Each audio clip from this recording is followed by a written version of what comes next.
everyone, welcome back to my channel. Nasidi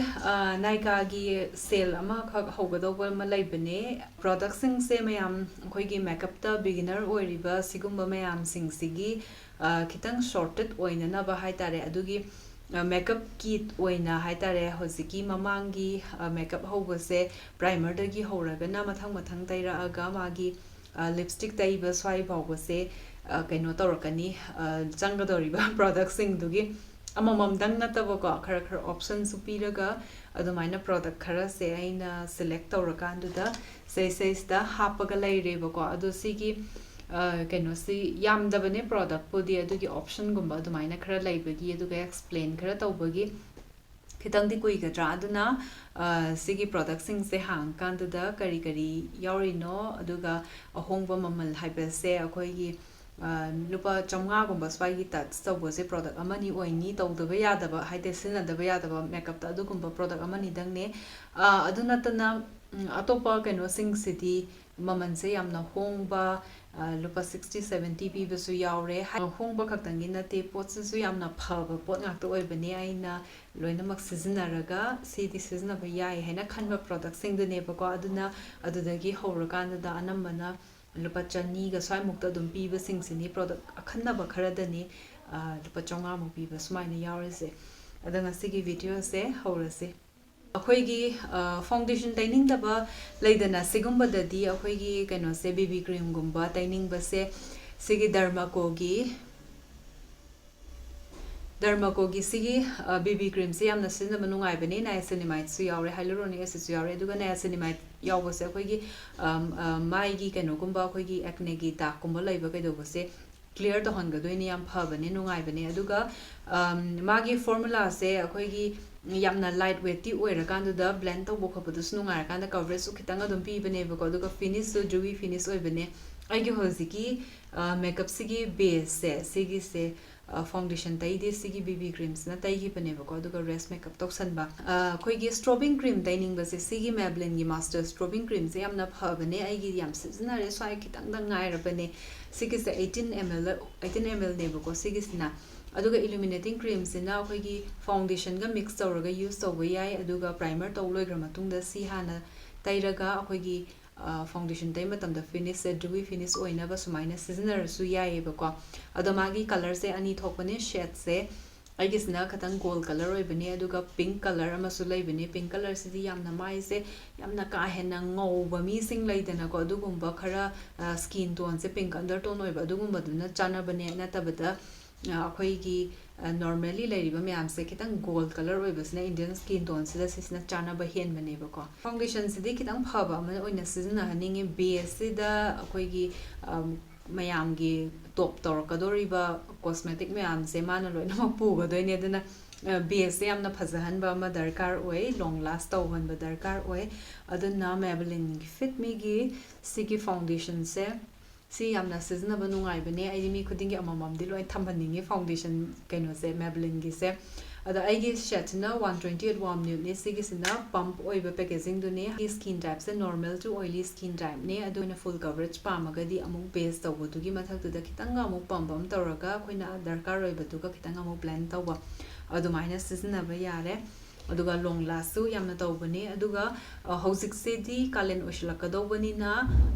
kaino se finish se matte finish pamaga di ko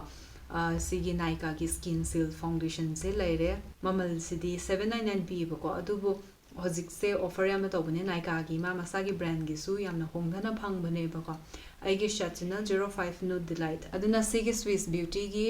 prime and set se sigi kaino se yamna nungai bani hongsu yamna hongba aduga aigi hojiki base sigi sina set tawwe bako translucent powder oibani aduga magi finish se mattify di tawwe aduga khoigi sigi mai se mana taiba sing se paibada khoigi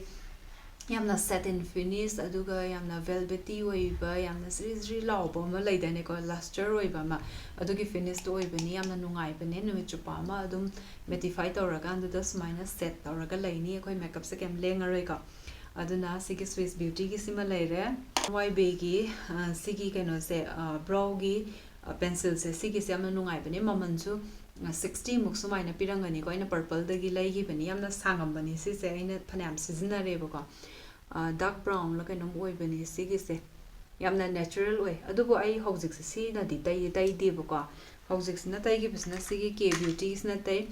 K beauty ki sisu yamna nungai aduga kai gi season ki dabano ai su khangdre si lakpadagi try tawbu sum season ki su male bako aduga K beauty ki sigi su magi shed khara laibani nungai aduga NYB ki sisu nungai ani magam nungai aduga price ki difference si khaktan ne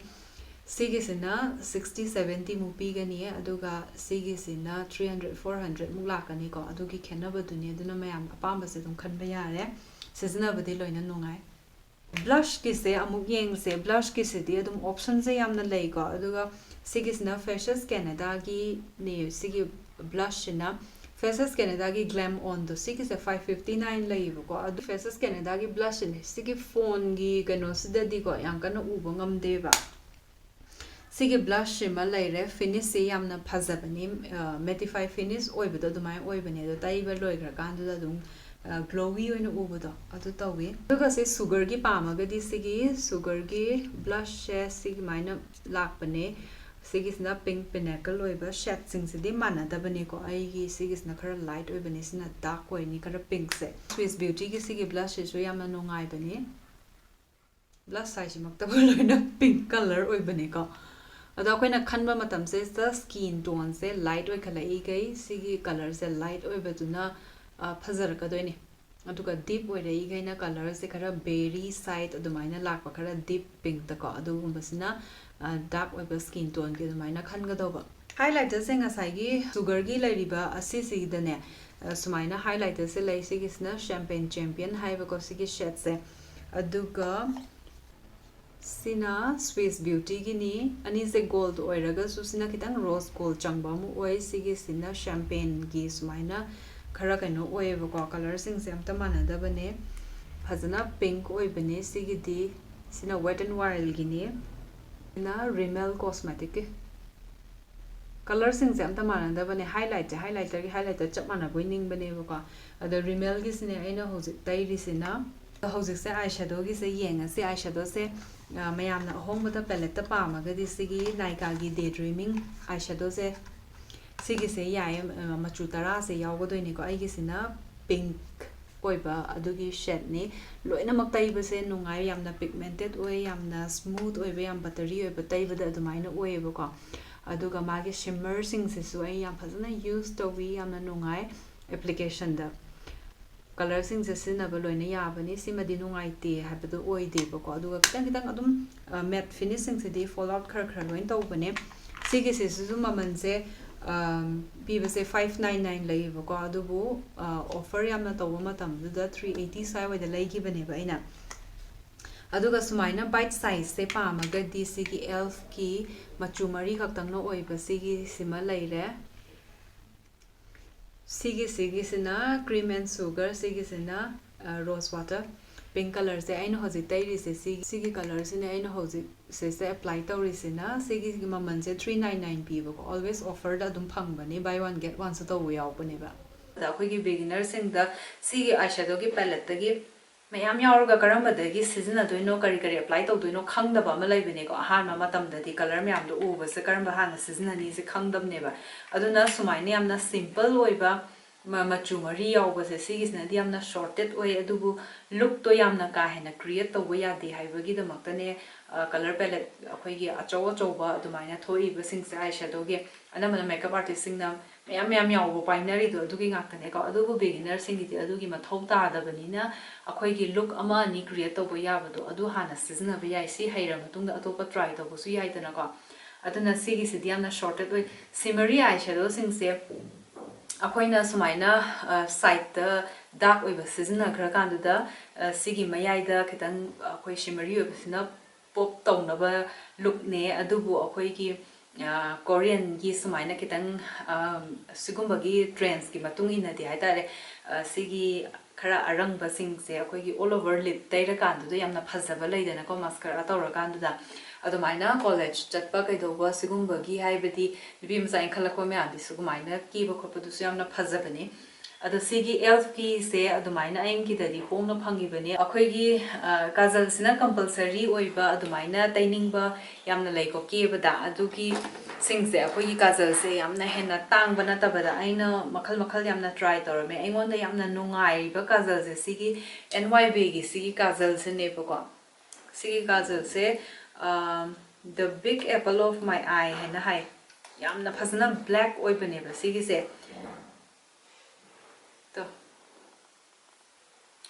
ꯌꯥꯝꯅ ꯅꯨꯡꯉꯥꯏꯕꯅꯦ ꯀꯣꯛꯁꯨ ꯀꯣꯛꯇꯕꯅꯦ ꯑꯗꯨꯒ ꯑꯩꯈꯣꯏꯅ ꯃꯥꯏꯁꯦꯂꯔ water ꯑꯃꯅ ꯌꯥꯝꯅ mile ꯑꯣꯏꯕ ꯑꯃꯅ ꯑꯗꯨꯝ ꯇꯩꯊꯣꯛꯈꯤꯕꯗꯗꯤ ꯆꯠꯄꯅꯦꯕꯀꯣ ꯑꯗꯨ ꯅꯠꯇꯕꯗ ꯑꯩꯈꯣꯏꯒꯤ ꯇꯩ ꯂꯣꯏꯈ꯭ꯔ ꯃꯇꯨꯡꯗꯨꯗ ꯌꯥꯝꯅ ꯁ꯭ꯃꯥꯠꯁ ꯇꯧꯕ ꯆꯥꯏꯊꯣꯛꯄꯗꯣ ꯑꯗꯨꯃꯥꯏꯅ ꯑꯣꯏꯗꯕꯅꯦ ꯌꯥꯝꯅ ꯅꯨꯡꯉꯥꯏꯕꯅꯦ ꯑꯗꯨꯒ ꯑꯩꯈꯣꯏꯅ ꯃꯈꯥꯒꯤ ꯂꯥꯏꯟꯒꯨꯝꯕ ꯇꯧꯅꯤꯡꯕꯗ ꯈꯤꯇꯪ ꯅ꯭ꯌꯨꯠ ꯀꯂꯔꯅ ꯇꯧꯅꯤꯡꯕ ꯑꯗꯨꯒꯨꯝꯕ ꯂꯩꯅ ꯑꯗꯨꯗꯨꯁꯨ NYBꯒꯤꯅꯤ ꯑꯩꯒꯤꯗꯤ ꯁꯤ ꯌꯥꯝꯅ ꯀꯟꯅ ꯁꯤꯖꯤꯟꯅꯗꯦ ꯑꯗꯨꯕꯨ ꯀꯩꯅꯣꯒꯨꯝꯕ ꯗꯔꯀꯥꯔ ꯑꯣꯏꯔꯛꯄ ꯃꯇꯝꯗꯨꯗꯩꯗꯨꯗ ꯁꯤꯖꯤꯟꯅꯅꯕ ꯍꯥꯏꯅ ꯑꯗꯨꯝ ꯂꯩꯔꯒ ꯂꯩꯈꯤꯕꯅꯦ ꯑꯃꯨꯔꯛ ꯑꯅꯤꯔꯛ ꯁꯤꯖꯤꯟꯅꯈ꯭ꯔꯦꯕꯀꯣ ꯑꯗꯨꯒꯤꯅꯤ ꯁꯨꯃꯥꯏꯅ ꯁꯦꯞꯁꯦ ꯏꯀꯥꯏ ꯀꯥꯏꯗꯅ ꯂꯩꯔꯤꯁꯦ ꯑꯗꯣ ꯁꯤꯒꯤꯁꯤꯁꯨ ꯋꯥꯏꯠ ꯑꯣꯏꯔꯒ ꯂꯩꯕꯗꯣ ꯃꯈꯥꯒꯤꯗ ꯋꯥꯏꯠ ꯇꯩꯅꯤꯡꯕ ꯂꯩꯗꯅꯀꯣ ꯑꯗꯨꯒꯤꯁꯨ ꯁꯤ ꯌꯥꯝꯅ ꯅꯨꯡꯉꯥꯏꯕꯅꯦ 100ꯒ ꯁ꯭ꯋꯥꯏꯃꯨꯛꯇꯪ ꯄꯤꯕꯅꯦ ꯃꯃꯜꯗꯤ ꯇꯥꯡꯗꯕꯅꯦꯕꯀꯣ ꯁꯤꯒꯤ ꯄ꯭ꯔꯣꯗꯛ ꯑꯅꯤꯁꯤꯃ ꯂꯩꯔꯦ ꯑꯗꯨꯒ ꯍꯧꯖꯤꯛꯇꯤ ꯂꯤꯞꯁꯇꯤꯛꯀꯨꯝꯕꯗ ꯉꯥꯏꯁꯜꯂꯛꯑꯦ ꯂꯤꯞ ꯂꯥꯏꯅꯔꯒꯤ ꯑꯣꯞꯁꯟꯁꯦ ꯁꯨꯃꯥꯏꯅ ꯈꯔ ꯈꯟꯗꯣꯔꯛꯑꯦ ꯑꯗꯣ ꯈ꯭ꯋꯥꯏꯗꯒꯤ ꯍꯣꯡꯕ ꯂꯤꯞ ꯂꯥꯏꯅꯔꯁꯤꯗꯒꯤ ꯌꯦꯡꯁꯦ ꯈ꯭ꯋꯥꯏꯗꯒꯤ ꯍꯣꯡꯕꯁꯦ ꯁꯤꯒꯤ ꯁ꯭ꯋꯤꯁ ꯕ꯭ꯌꯨꯇꯤꯒꯤ ꯂꯤꯞ ꯂꯥꯏꯅꯔꯁꯤꯅꯤ ꯁꯤꯒꯤ ꯀꯂꯔꯁꯦ ꯑꯩꯒꯤ ꯍꯧꯖꯤꯛꯀꯤ ꯁꯤꯁꯇ ꯑꯥꯎꯠꯂꯥꯏꯟ ꯇꯧꯔꯤꯕ ꯀꯂꯔꯁꯦ ꯁꯤꯒꯤ ꯁ꯭ꯋꯤꯁ ꯕ꯭ꯌꯨꯇꯤꯒꯤꯁꯤꯅꯅꯦ ꯌꯥꯝꯅ ꯀ꯭ꯔꯤꯃꯤ ꯑꯣꯏ ꯁꯤꯖꯤꯟꯅꯕꯗ ꯌꯥꯝꯅ ꯅꯨꯡꯉꯥꯏ ꯂꯣꯡ ꯂꯥꯁ ꯐꯖꯅ ꯇꯧꯋꯤ ꯑꯗꯨꯒ ꯇꯩꯈ꯭ꯔꯕ ꯃꯇꯨꯡꯗꯨꯗ ꯑꯩꯈꯣꯏꯒꯤ ꯆꯤꯟꯗ ꯌꯥꯝꯅ ꯗ꯭ꯔꯥꯏꯌꯤꯡ ꯑꯣꯏꯔꯒ ꯂꯩꯕꯗꯣ ꯑꯣꯏꯗꯦ ꯑꯗꯨꯒ ꯃꯦꯠ ꯐꯤꯅꯤꯁꯁꯨ ꯑꯣꯏꯌꯦ ꯌꯥꯝ ꯅꯨꯡꯉꯥꯏꯌꯦꯕꯀꯣ ꯁꯤꯁꯦ ꯑꯗꯨꯒ ꯃꯃꯜꯁꯨ 60-70 ꯃꯨꯛ ꯁꯨꯃꯥꯏꯅ ꯄꯤꯔꯝꯒꯅꯤ ꯁꯤꯁꯦ ꯑꯗꯨꯒ ꯁꯤꯒꯤꯗꯤ ꯋꯦꯠ ꯑꯦꯟ ꯋꯥꯏꯜꯒꯤ ꯀꯩꯅꯣꯁꯦ ꯑꯣꯏꯔꯝꯒꯅꯤ ꯁꯤꯁꯤꯗ ꯁꯨꯃꯥꯏꯅ ꯈꯔ ꯄꯤꯆ ꯑꯣꯏꯕ ꯁꯤꯒꯤ ꯃꯊꯛꯀꯤꯁꯦ ꯁꯨꯃꯥꯏꯅ ꯈꯔ ꯄꯤꯆ ꯑꯣꯏꯕ ꯀꯂꯔꯁꯤꯅꯤ ꯋꯦꯠ ꯑꯦꯟ ꯋꯥꯏꯜꯒꯤ ꯁꯤꯒꯤꯁꯤꯁꯨ 180 ꯃꯨꯛ ꯁꯨꯃꯥꯏꯅ ꯂꯩꯕꯅꯦꯕꯀꯣ ꯁꯤꯒꯤꯁꯤꯁꯨ ꯂꯣꯏꯅ ꯅꯨꯡꯉꯥꯏ ꯁꯤꯖꯤꯟꯅꯕ ꯃꯇꯝꯁꯤꯗ ꯑꯥꯎꯠꯂꯥꯏꯟ ꯇꯧꯕꯗꯨꯗ ꯃꯑꯣꯡ ꯌꯥꯝꯅ ꯇꯥꯏꯌꯦꯕ ꯑꯗꯨꯒ ꯄꯦꯛꯀꯤꯁꯦ ꯂꯨꯄꯥ 200ꯒ ꯈꯔ ꯑꯣꯏꯕꯅꯦ ꯁꯤꯒꯤꯁꯤꯅ